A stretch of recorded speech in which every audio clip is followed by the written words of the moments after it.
Hey guys, welcome back to my YouTube channel. If you're new to this channel, my name is Lesego Rankou, and on this channel it's all about learning, growth and contribution. This video is going to be very conversational, and I wanted to discuss a lot more about the contribution aspect of my channel. Before I get into it, if you are new, welcome. Please hit the subscribe button, hit the like button so that we can share this good news to a bunch of other people that would like to know more about giving back in the corporate world as a CASA. This is something that is very, very dear to my heart because I don't know, man. You know when you know God has made you differently because all you want to do is give back? That's me. In my walk of corporate, ever since I arrived, I went on a mission to say whatever happens, one thing about me is I'm going to contribute back. And just to give a bit more context about where this learning, growth and contribution comes from, in university, I was so happy to be in Gauteng, guys. This is the city of gold. This is where, if you're coming from a small town, they tell you this is the place to be established. This is the place where you grow. This is the place where you live your life. And so when I came to university, that's exactly what I did. I lived my best life. I was going to the best parties. I had association with I feel like amazing, phenomenal people. And most of them, funny enough, were in the creative space. And I think because a part of me always yearned to be in a creative aspect of myself, and I always wanted to pursue the creative talents and gifts that God has given me. But some odd reason, I found myself more on the intellectual scale. Like I was really diligent when it came to my studies. At the same time, I really wanted to explore modeling. I wanted to sing, even though I can't sing. Maybe just the hype of visibility is what I wanted, just to put it plainly. So I think I found myself in a lot of the scenes of what was going on. And then in 2016, I think life for me took a turn where I discovered personal development. And when you learn about personal development, they teach you about setting goals, purpose, why are you here? What is your upbringing and how does it play in your life today? How does it show up? What is the gap between where you are and where you want to be? And there were so many lessons that I had never ever thought about, like impact and wanting to contribute back to society. And I remember there was a guy called Peter Sage, or is called Peter Sage, and he did a course on personal development. And one of the things that he was teaching about was the 6 fundamental needs of humans, right? And just a quick backstory. These 6 fundamental needs are for all people. I don't know who did the study, but when I heard about it, I was like, this is on the money. One of the first needs that they spoke about was the need for significance, right? As people, in spaces, we want to feel important, and it's not unique to one person, but I think this need of significance comes from knowing innately that we are meant for purpose and we are meant to do something. And so we have this need of significance, and this shows up predominantly in a corporate space where people are trying to always be at the forefront. They always want to go for the higher positions because of the esteem that it gives them, right? But alternatively, people also want certainty, and when it comes to certainty, again, in the corporate space, people want to know that they're going to get paid every month. They also want to have a career path set out, and that need for certainty makes them behave a certain type of way. And the third need is uncertainty. So in as much as we do uncertainty, there's still a level of variety that we seek and that we want in life, which causes us to make different decisions. Like for me, even though I knew I wanted to do well in school, I also wanted to be a bad. I also wanted to run the streets of Joburg because it looked fun, and that was my heart saying, I want uncertainty. I want variety in my life.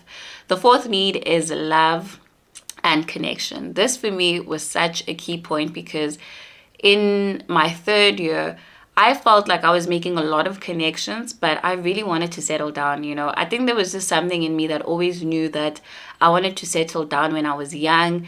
And so I was always that goal. When I was in relationships, I wanted to take it seriously all the time. And boys, when they are in their 19, 20, 21, 22, 23, 24, 25, I don't think those people want to get settled down. I just think they want to play games. And so for me, that's the connection aspect. Because they are a guy, I'm a girl, they pretty, I'm pretty, we connect, we dollar what we must, and that is a wrong perspective of pursuing love, because we think connection is love, whereas connection is just basically you might have hormones and I might have hormones, and we might be in the right place at the right time, and we're like, oh, butterflies, let's be together, and we convince that, or think that is love, when actually it's connection. So innately we also seek love, we also seek connection, and love is the opposite. I feel like love is perfectly defined in the Bible. Go to read 1 Corinthians, read all of it, because it really does define. Love is patient, it's kind, it's not boastful, it does not keep a record of wrongs. Those things are truly what we are seeking for when we are in our relationships. But nevertheless, love and connection. And then the two last needs are growth and contribution. And the first 4 needs that I mentioned focus solely on a person wanting to pursue self and wanting to satisfy self. And if you are looking at those 4 needs from a scale perspective, you're always trying to balance the need for significance, the need for certainty, the need for uncertainty, and also the need of love and connection. But you find yourself being tired because they focus on self. And these two, the last two, growth and contribution, are about ultimate fulfillment, where you don't just focus on yourself, you focus on people around you. So the growth of myself and the growth of other people leads to overall fulfillment. When I give back to society, I also receive fulfillment. And I think for me, I want to have ultimate fulfillment. And so that is where the name learning, growth, and contribution comes from. But contribution being a very big one, because this one challenges a lot of people, especially in corporate, because it's like, it took me a while to get you. I'm not out here trying to contribute and give back, because I still have a long way to go. I still need to be significant. I still need to attain everything that I need to attain. I still need to be known for my skills and my needs. I need to make my face known, And so it becomes very challenging, where I think people realize that even corporates go out and they want to contribute and they want to give back to society. And so I think it's a challenging thing to do within corporate. And I think this video we're going to focus a lot more about the tension that exists between wanting to be seen on social media and giving back, and then genuinely giving back from a place of purity and from a place of authenticity. But we're also going to talk about the positive impact that develops when you are contributing, when you are looking at life not just by yourself, but how you can give back as a professional. And I'm going to also touch on how your faith can also help you do that. So getting into it, right?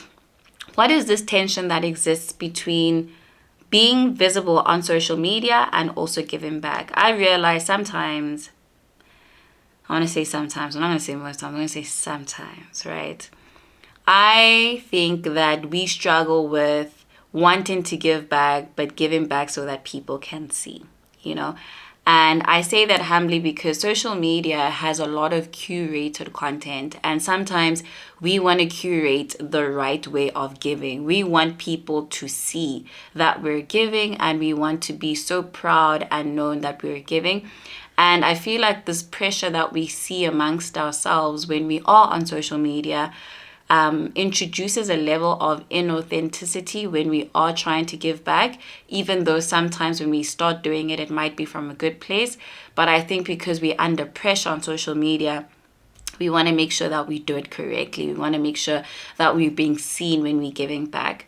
Another thing is that social media makes us focus on getting the likes, the shares. I think for my content specifically, and people that are content creators in the faith as well as in the corporate space, our biggest struggle is that we are technically competing against other people that aren't necessarily doing educational content but are doing entertainment content. And people love being entertained, but at the same time, we are under pressure to produce educational content but in an entertainment format, And sometimes it gets challenging, I rocked up with my camera today without makeup, coming plainly, because I wanted to also realize and reaffirm the idea that teaching someone really good principle doesn't always need to come in a format of being entertained, because it loses its authenticity. And I'm not saying that on videos where I have my makeup done, I'm not being authentic. I'm just saying sometimes you feel the pressure of having to show up a certain type of way because you want to get people to listen to you. You want them to receive this good word. You want them to realize that contributing is also a positive and good thing, but because it has to be packaged in the form of getting likes and getting shares and wanting to be 10 million views, it loses its niche. It loses what it's meant to be, because when you are producing educational content, it's supposed to not just be information that you watch, but it's after you watch, what do you do with it, and that's what we strive to achieve. The other thing is confidentiality, right? I realize that some of the things that I do, I don't post on social media, and it's not that I don't want people to see. At the same time, I realize that when you are doing contribution work, a lot of people don't want you to put them on blast. Why do you have to show that you're giving somebody money, or why do you have to publish every time you're doing something great? And if you're going to be doing volunteering work, especially with your corporate company or maybe as yourself, sometimes you have to assess whether are these people comfortable with me putting them on blast and showing that I'm doing such a good thing. Even though sometimes the intention is to get allies, to get sponsorship, to also get the recognition so that you can partner with good companies, that's a whole different scenario. But if you constantly engaging in volunteering opportunities and putting it out there, it becomes so like, are you being genuine or not? There's this other guy that I follow on Facebook. His name is B Pakati. I don't know if I'm saying it correctly, but he does phenomenal work for homeless people. And I think I followed this guy for maybe like 3 or 4 years. And to be honest, I don't even know what he looks like. All his videos, he focuses on the people and giving them. And if you read over the comments, people are like, oh, you're doing it for likes and whatnot. But you have to ask the question, if this guy is doing it for likes, why do we not know who he is? And I think the idea that even giving to people judge it, people criticize it. It's like you can never do anything right. Like you want to help and people question, why are you helping, or why are you taking an image of you helping? But it's trying to navigate this tension and seeing how can I also give back while still using my social media platforms in such a way that I'm not losing the crux of what I'm trying to do. And I think it leads me back to this topic of saying you need to balance promoting self while helping others, and especially when your content, majority of it is focused on giving back, because a part of me giving back means that I also need to understand how much of it is self-promotion and how much of it is translating in people seeing that I'm trying to help, or that other people can feel the courage to also want to help, right? Because at the end of the day, we want to show people that there are opportunities, there's also a space for you to give back, but in such a way that it's not overbearing. It's also not fake. It's also not you doing too much, So I honestly think it's about finding the right balance between self-promotion and helping others. And I think it varies, I think for me, how I try to even balance it out, I try to use my page, Learning, Growth, and Contribution on my Instagram, to separate all the things that I'm involved in. And I also try to put in my personal page things that I like, things that concern me, things that are about my life. And I've reduced a lot of what I share about my personal life, because I've been very active in the things that I want to do, and I want to put out more educational content than to show people my lifestyle and how I live, because that's not my niche, that's not where I'm gifted, and I think the older I'm getting, the more I realize you can't go ahead of your anointing, and you're not going to flourish where you're not anointed. And even though I might have nice things, I don't think I'm meant to be showing my nice things. That's just how I feel, so how can you navigate this tension between wanting to give back and also wanting to be visible on social media, I think the first thing is that you need to focus on the cause. You need to focus on what am I giving back and why am I giving back? If you can shift the focus from self to seeing the people that you're supporting, whether it's a charity, whether it's at a corporate function, or whether it's just out in your community, you need to focus a lot on the cause and forget the fact that, you know what, I need to shoot as much content. I remember the school tours that I did. I was meant to do a lot more schools, but I couldn't secure a lot of space because of timing of exams and classes and all of that stuff, which for me, I didn't anticipate. But I didn't let anyone know that I was going to do it. It's only after the fact where I started posting on social media the pictures that I took, because I also didn't want that thing of, oh my gosh, look how great Lesego is, even though after the fact where you are showing, guys, there is a need for CAs in our country, and this is why I'm putting out the pictures, because I need to find people that are going to partner with me. And I need other schools to have the credibility and see the credibility that I'm not just doing it for self. We are actually doing it because I want to get the numbers of CASAs in South Africa up, especially from an ethnicity point of view, right? Those disadvantaged areas, those disadvantaged schools, those public schools, the ones that are in the towns that are not necessarily in a Gauteng provincial area, they might not understand what the CSA stream is about. And so it's important that even when we are educating people in those lines of work, that we are showcasing it so that people can realize, oh, there's a market that I can tap into. Oh, there's information that I'm missing, right?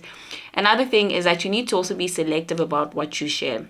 And I think this is very important, because I was very selective about what I wanted to share, because of the fact that I only posted after the fact. I was not going to post the fact that, get ready with me while I go to the school, and I was tempted to do it because I was like, oh, more content. But I was like, but Lesego, what are you doing? Why are you wanting to do it, get ready with me, when the idea is about giving those kids the information? And again, you guys only saw pictures. You didn't see videos. You didn't see the laughs. You didn't see the intimacy. You didn't see the light bulb moments that was happening, because it wasn't about that. Even the videos that I posted as reels, there's no sound, because I'm not trying to get commentary on, oh my gosh, she sounded so articulate. Oh my gosh, I heard them laughing. She is so amazing.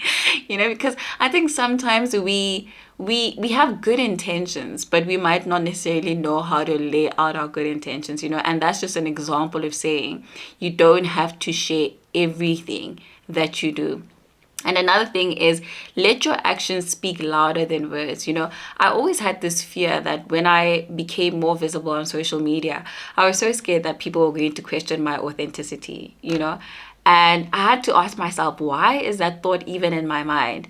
And I think it's because of the fact that for me, I haven't seen a lot of good content. And when I say good content, I mean people doing good things in their society. You see people showing the great things that they have. You see people showing self-promotion, but you don't see people being vulnerable and being openly vulnerable about them wanting to help APC candidates, or contributing, or answering all my messages on my DMs and putting up polls and all those things. And because I didn't see a lot of that, I was like, these people are going to say I'm trying to look for attention. And even though some people might think like that, I had to remember that, you know what, my actions speak louder than my words. If people had to look at the things that I've done and they have to compare that to what I say, there's consistency there, And I think some people, they don't see that consistency, where somebody can post something else, but when they meet them in person, it's like, Gwen. Gwen amutu. Okay, so I think it's really trying to make sure that your actions really do speak louder than your words. Another thing is seeking genuine connections, At first, and this is a perfect example, my Facebook, for example, I started taking videos or shooting videos in 2016. That's I'm like, if you really had to stalk me on Facebook, they're still there. I'm not going to remove them because this is a testimony, I wanted to grow and I wanted my videos to be known. And so I started going on my Facebook, accepting every friend request, accept, you know. And then I got to a point where I'm like, let's go. Why are you allowing so many people like insight into your life? Like, what are you doing, you know? And it was so cringe because when random strangers start sending you messages, it doesn't feel right. And you can imagine social media, if we take it offline, imagine random people following you on the street, like just looking at everything that you're doing. Like even when you get in the house, they're there behind you, looking at you, you know, when you're taking a bite to eat, they're looking at you. That is what it feels like when you look at the truth of what social media is. But we are so comfortable with taking pictures everywhere, doing everything, and letting eyes see, like log in, you know. And I'm just kind of like, no, guys, it's a bit too much, because I was feeling a bit uncomfortable and like, yo, I don't have my privacy anymore, you know, and I'm not feeling comfortable. And so I stopped doing that accept kind of mode. And I realized that sometimes when you open yourself and become very vulnerable, you allow people a platform to speak in your life. And so you need to be very mindful about these connections that you're seeking out and ensuring that they're genuine. So I really think that those tips that I just gave can help you navigate the tension of being visible, as well as wanting to make a greater impact. Now, for a CASA specifically, how can you contribute in your corporate society? I think our financial expertise is something that we shouldn't take lightly.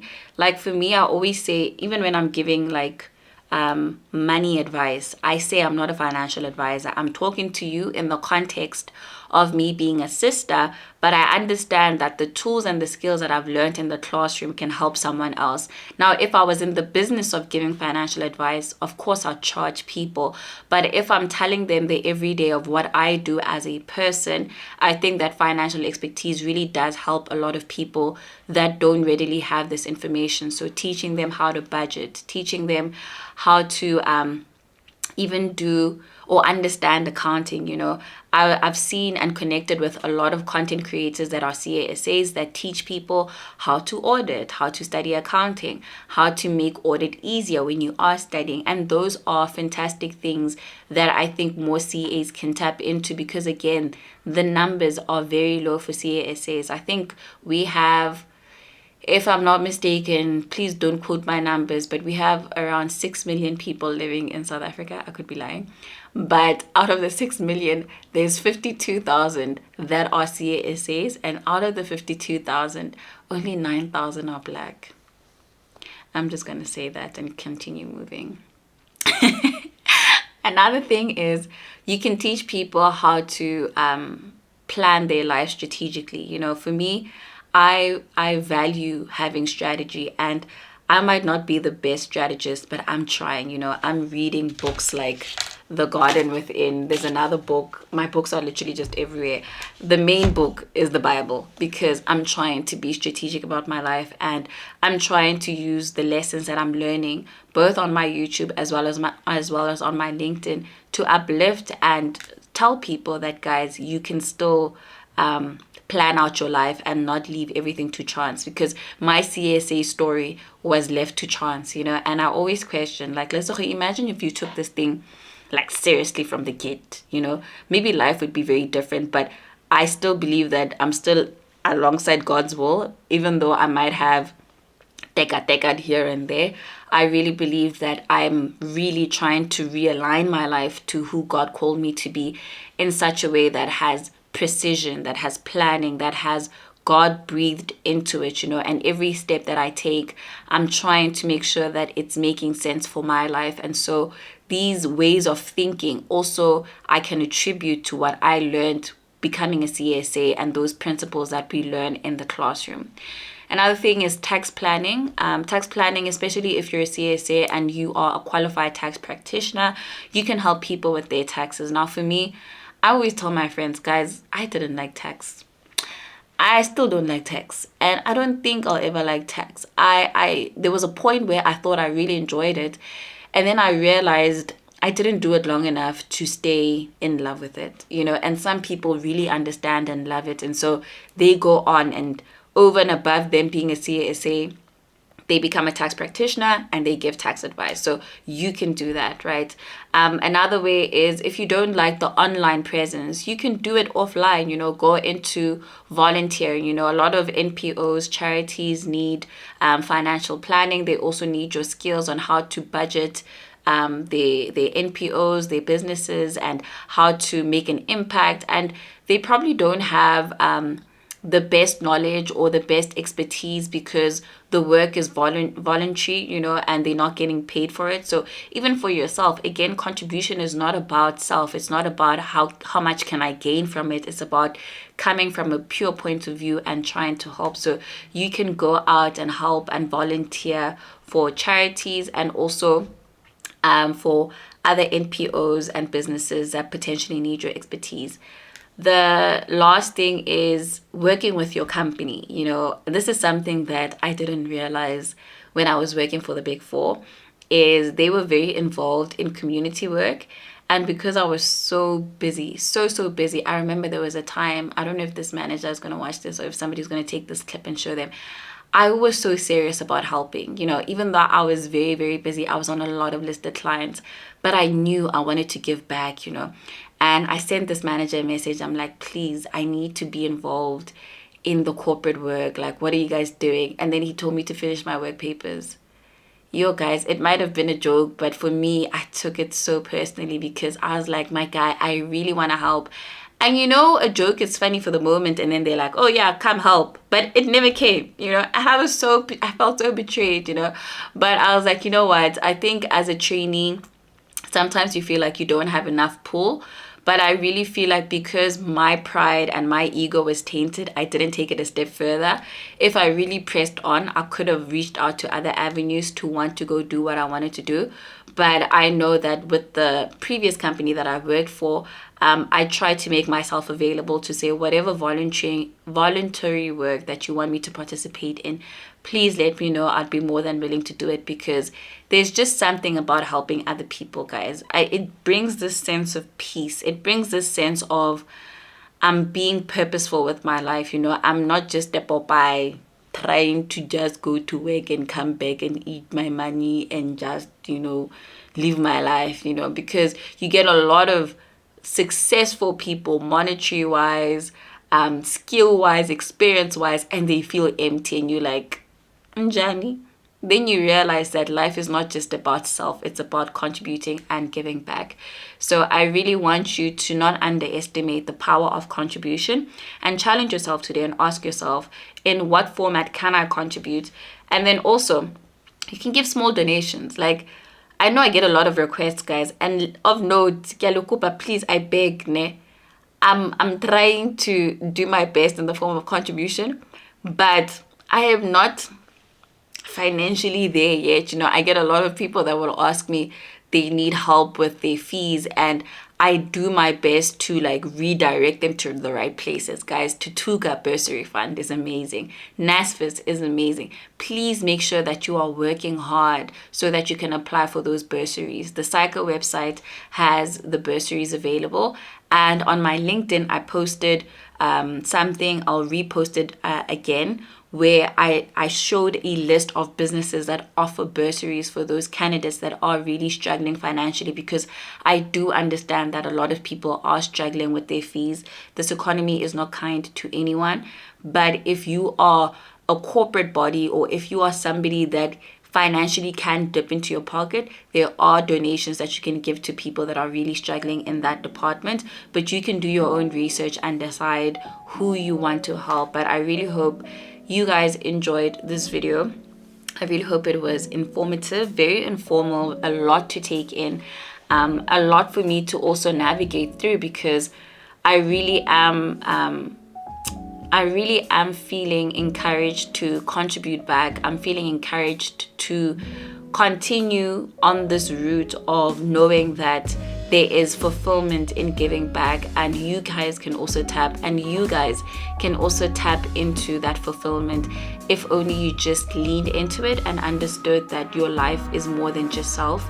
Community matters. But otherwise, I hope you guys enjoyed this video. Please don't forget to like, to comment, to share, and to subscribe, and I'll see you guys in the next video.